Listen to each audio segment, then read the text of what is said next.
இல்ல அப்புறம் இன்னைக்கு வீடியோல யாரை பத்தி பேச போறோம்னா, இப்ப சோசியல் மீடியால ஒரு 2 பிள்ளைய வைரலா போகுது. யாரும் எல்லாருக்கும் தெரியும், நம்ம துபாய் பிள்ளையா இந்த ரோட்ல ஒரு ஒரு அளப்பறைய பண்ணுச்சுலாம். இப்ப சோசியல் மீடியால வைரலா இருந்த பிள்ளைய கூட கொஞ்சம் வைரல் பண்ணிக்கிட்டு இருக்கானுவா. இன்னைக்கு அந்த பிள்ளைய பத்தி வீடியோல பேச போறோம். வீடியோ ஃபுல்லா பாருங்க, ஸ்கிப் பண்ணாம வாங்க வீடியோக்குள்ள போயிருவோம். அப்புறம் நம்ம பிள்ளையா, துபாய் பிள்ளையா, 2 இளம் ஜிங்கங்கள், சிங்க பெண்கள்னே சொல்லலாம். அதுக்கு மேல தமிழ்நாட்டு பெண்கள் காரி துப்புது. எல்லாரும் தமிழ்நாட்டு பெண்கள் சொல்றதுக்கே வெளியே வாய் கூசுது. நிறைய பேர் வெளியே துப்புதான். தமிழ்நாட்டு பெண்களா இல்ல உங்க ஊர் பிள்ளைய, வீரமிக்க பிள்ளைய சிங்க பெண்கள் படம் வச்சிருக்காங்க. சிங்க பெண்களா இருந்த பிள்ளையா இப்ப என்னல குடியார பேவலியில 2 பேர் ரோட்ல கிடந்து ஆடிட்டு கிடக்காங்களே, உங்களுக்கு வெக்கமா இல்லையா? நீங்க எல்லாம் எதுக்குல வாய் பேசிய வெளியே? ஒவ்வொருத்தங்க உலக லெவல்ல உலக அரங்கத்துல ஜெயிச்சுக்கிட்டு இருக்காங்க. இப்ப கின்னஸ் ரெக்கார்டு வாங்கிட்டு இருக்காங்க. அப்புறம் இந்த பெரிய பெரிய மேட்சுகள்ல விளையாடுவாங்கல்ல, ஒலிம்பிக், அதெல்லாம் பதக்கம் வாங்கிட்டு இருக்காங்க. நீங்க என்னல இந்த 2 புள்ளி எப்படி குடிச்சிட்டு ரோட்ல கூத்தடிக்கி, அது ஒரு காவல்துறை அதிகாரியா வந்து சத்தம் போட்டாரு. அவர் காவல்துறை அதிகாரியா பார்த்தா அசிங்கமா அந்த பிள்ளை பேசுது. ரோட்ல ஒருத்தரை விடாம வண்டியை மறைச்சிக்கிட்டு ஓயின்னு காலர் தூக்கிட்டு ரவுடி பயிலே பரவாயில்ல நம்ம போயிடுவா. அவங்க கூட அடைஞ்சு போறானுவா. இந்த வரத்து வரையில ஏமா. அப்புறம் இன்னொன்னு, நீ என்ன, ஒருத்தன் வந்து ஒரு பெரிய ஆள் வந்து உன்னை வந்து கை வைக்காரு, மேல கை வச்சுக்க என்ன சொல்லுத? ஏய் அவனே இவனே உங்க பார்த்தா உங்க அப்பா மாதிரி இருக்காரு. சத்தியமா சொல்றேன், உண்மையா உன்னை பெற்றதுக்கு தான் உங்க அப்பா அம்மா கூப்பிட்டு மாண்புமிகு திரு முதலமைச்சர் ஜோசப் விஜயனை வந்து உங்க அப்பா அம்மாவுக்கு கண்டிப்பா அவார்டு கொடுக்கணும். சிறந்த பெண்மணி, அப்பா சிறந்த தந்தை தாயின்னு அவார்டு கொடுக்கணும். ஏன்னா உன்னை தந்தை தாய் வந்து பாவம் அவங்க கஷ்டப்பட்டு வளர்த்து பெற்றிருப்பாங்க. அவங்க பேரை கெடுக்க பத்தியா? உன்னைய வந்து அழகான பிள்ளையா வளர்த்திருப்பாங்க. ஆனா நீ தருதல பயவுலையா பிறந்து அந்த மனுஷனைய தாயும் தப்படி கேவலப்படுத்தி மக்கள் நீ பேர் சோசியல் மீடியா இன்னைக்கு வீடியோ எடுத்து 50 பேர் எடிட் பண்ணலாம். பார்த்தா திடீர்னு மத்த நடுவில் ஒருத்தன் அந்த மொட்டை மண்டே ஒரு ஆள் இருப்பாரு படத்துல வெள்ளாட்டுல, அந்த ஆளு நடுவு நிப்பாட்டி 2 படம் கை பண்ணிக்க மாதிரி எடிட் பண்ணி வச்சிருக்கான்.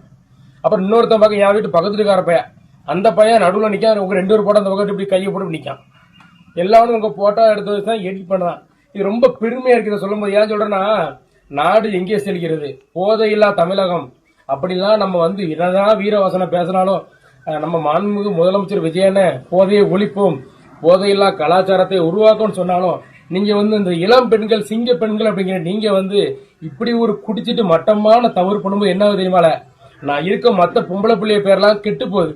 ஏன்னா என் வீட்டுல என் பொட்ட பிள்ளை இருக்கு, அவ பத்தா பிடிக்கா. என் பிள்ளைய நான் கண்டிஷனா தான் வளர்த்துக்கிட்டு இருக்கேன். என் பிள்ளை சரின்னு வச்சுக்கோங்களேன், நான் என் பிள்ளைய நான் என்ன பண்ண எனக்கே தெரியும். ஏன்னா என் பிள்ளை அந்த அளவுக்கு போகாது. ஏன்னா நான் வளர்க்க பிள்ளை பெத்த தாப்பன் எப்படி, அதே மாதிரி தான் பெத்த பிள்ளை இருக்கணும். பெத்த தாப்பன் தாய் தாப்பன் சரியில்லாம் அந்த பிள்ளை வந்து ஒழுங்கெல்லாம் போயிடும். அதுக்காக நான் எந்த தாய் தாப்பனை குறை சொல்லலையா. நான் ஒரு சில வேறதான் சொல்றேன். இந்த மாதிரி பொம்பளை பிள்ளைய பார்த்துதான் சொல்றேன். எல்லா மக்களும் அப்படி கிடையாது. எல்லா பொம்பளை பிள்ளையும் எத்தனையோ பேரு நம்ம வீட்டுக்கும் நாட்டுக்கும் பேரு சேர்க்கணும் அப்படின்ட்டு எத்தனையோ பிள்ளை படிப்புல இன்னைக்கு பாருங்க 10th 12th அத்தனை மார்க் எடுத்திருக்கு. பக்கத்து மாநிலம் கேரளா பாருங்க ஐயா, அந்த மாநிலத்தை பூரா படிப்பு தான். அது லவ் பண்ணுதோ அது வேற விஷயம். படிப்புல சிறப்பா இருக்கு. இந்த மாதிரி குடிச்சிட்டுலாம் ரோட்ல தான் ஆடல, சத்தியமா சொல்லுவேன். இருந்தாலும் நம்ம தமிழ்நாட்டில் இப்படி ஒரு 2 பெண்கள் வந்து ரோட்ல குடிச்சிட்டு போற வார பொதுமக்களுக்கு இடையூறா இருந்துகிட்டு ஏன் இப்படி பண்றீங்க தெரியல. அதே மாதிரி இன்னொன்னு சொல்றேன், இவ்வளவு தூரம் நீங்க வந்து அசிங்கமா பேசுறீங்க. காவல்துறை பத்தி நீ எல்லாம் பெரிய காவல்துறையா? என் முடிக்கு சமம், அதுக்கு சமங்க மாதிரி ரொம்ப ரொம்ப கொச்சையா பேசுறீங்களே ஐயா. ஒரு ஆண்மையன் தண்ணி அடிச்சிட்டு ரோட்ல ஒரு பஸ்ஸை மறிச்சாலும், ஒருத்தரை பிடிச்சி ஏதாவது தடாவடி அடிதடி பண்ணாலும், காவல்துறை ஏத்து பேசினாலும், அன்னைக்கு கூட தெரியும். ஒரு போன வாரம் கூட ஒரு பையன் ஒரு மீட்டிங் போட்டிருக்காங்க. அதுல பைக்கில் ஒரு அவசரமா இங்கே வேலைக்கு போறாருன்ட்டு போறாரு. அதுல 2-3 பேர் பாத்தீங்கன்னா மறிச்சு கூட ஒரு சண்டை போட்டாங்க. அப்போ கூட அவர் ஒரு ஆத்திரத்துல அவசரப்பட்டு ஒரு காவல்துறையை கூட இவர் காவல்துறையை லேசா அடிச்சாங்கன்னு இவங்க திருப்பி அவசரப்பட்டு தான் ஒரு பையன் அவனை நீங்க கைது பண்ணீங்க. ஏன் இந்த 2 பிள்ளைகள் இப்படி ஊதாரியா தருதலையே அழைது?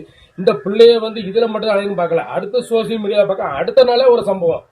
வேற ஊர்ல பாத்தீங்கன்னா அங்க ஒரு பெண் காவலர் இருக்காங்க, அந்த அக்கா வந்து இந்த பிள்ளைய தடுக்காங்க, இது கேட்க மாட்டாங்க. அங்க அந்த ஒருத்தர் சண்டை போட்டு இருக்கா.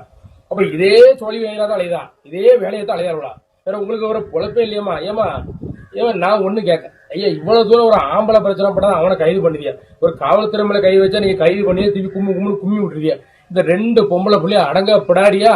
இப்படி ஊரை சுத்திக்கிட்டு அலையுத பிரச்சனை பண்ணிட்டு அழைதியா? இந்த பிள்ளை நீங்க கைது பண்ண மாட்டீங்க, கைது பண்ணி நீங்க உள்ள வைக்க மாட்டீங்க. இதுக்கு ஒரு தக்க பாடம் கொடுக்கணும். இவ கல்யாணம் முடியலையா, கொண்டு ஐயா சீர்திருத்த பிள்ளைய கொண்டு சேர்த்து விடுங்கயா, படிக்க வச்சு அதுக்கு ஏதாவது ஒரு அவார்டு சர்டிபிகேட் வாங்கி கொடுத்து அந்த பிள்ளையோட வாழ்க்கையை மேம்படுத்துங்க. போதையில தமிழகத்தை உருவாக்க மட்டும் பத்தாது, யாரும் குடிக்காதீங்க. முதல்ல பெண் பிள்ளையை இப்படி குடிச்சிட்டு சண்டை போட சத்தியமான எங்கேயுமே பக்கம் நம்ம தமிழ்நாட்டை தான் இந்த மாதிரி கர்மாந்திரம் நடக்கு. அதனால அந்த பிள்ளைகள் மேல கண்டிப்பா நடவடிக்கை எடுக்கணும். ஒரு பக்கம் பார்த்தா பொம்பளை பிள்ளைய நம்ம அக்கா தங்கச்சி இந்த மாதிரி ஒரு பேசணும் நம்ம விட மாட்டோம், அது தப்பா இருக்கு. இருந்தாலும் பெண்கள் வாழ்க்கையை பாதிக்க கூடாது. பொதுமக்களுக்கும் இந்த மாதிரி ஒரு அநீதி நடக்கக்கூடாது. குடிச்சியா ஒம்பாடுக்கு வீட்டுல போய் உட்காந்து குடிச்சு ஒம்பாடு வீட்டுல முடக்கி படுத்துரு, பப்ளிக்கை டிஸ்டர்ப் பண்ணாதல. டிஸ்டர்ப் பண்ணினா கண்டிப்பா சட்டம் தன் கடமையை செய்யும். அதுவும் இப்ப புதுசா வந்திருக்க கவர்மெண்ட் நம்ம மாண்புமிகு திரு முதலமைச்சர் விஜய் அண்ணன் பாத்தீங்கன்னா கண்டிப்பா இதுக்கு ஒரு நடவடிக்கை எடுப்பாங்க. நான் நம்புறேன். எல்லாரோட கருத்து அதுதான். ரைட்டு மக்கள், இந்த பதிவு உங்களுக்கு பிடிச்சிருந்துச்சுன்னா மறக்காம லைக் பண்ணி கமெண்ட் பண்ணி ஷேர் பண்ணி மறக்காம நம்ம பேப்பரடி 640 சேனலை சப்ஸ்கிரைப் பண்ணி பெல்லாம் அமைக்கிறேங்க ஐயா. நன்றி, வணக்கம்.